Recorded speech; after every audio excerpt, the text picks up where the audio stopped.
My wife loves watching these restoration shows where they take a house that's been dilapidated and looks terrible, give them a week or two, totally transformed.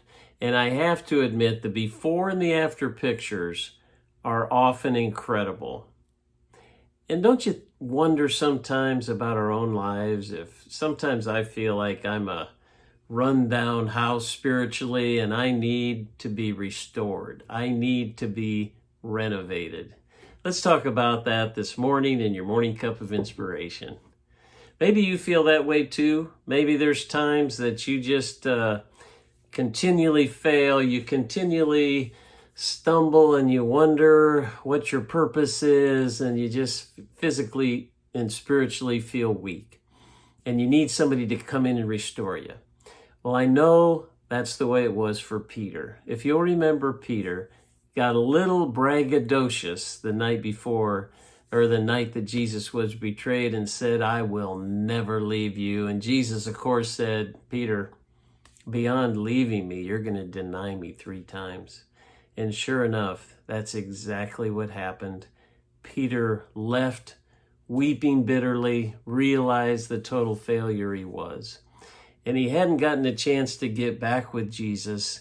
And you can imagine that through that time of Jesus' death, crucifixion, resurrection, that Peter was feeling terrible, like a rundown, dilapidated house.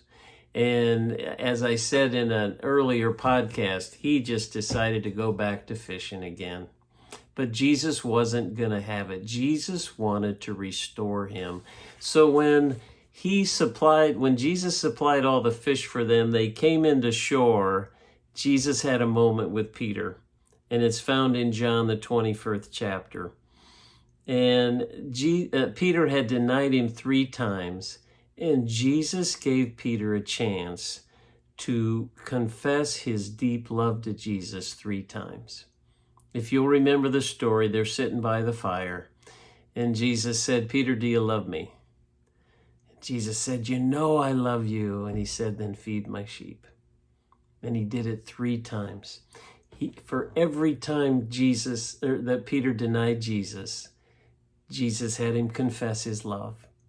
And you know what? That's what he wants from us. That's what he wants us to do when we fail, no matter what it is, when we deny Christ. If we'll just come back, confess our love, that will restore us. That will renew us. That will give us that great looking spiritual house that we can then move forward and accomplish what God has for our life.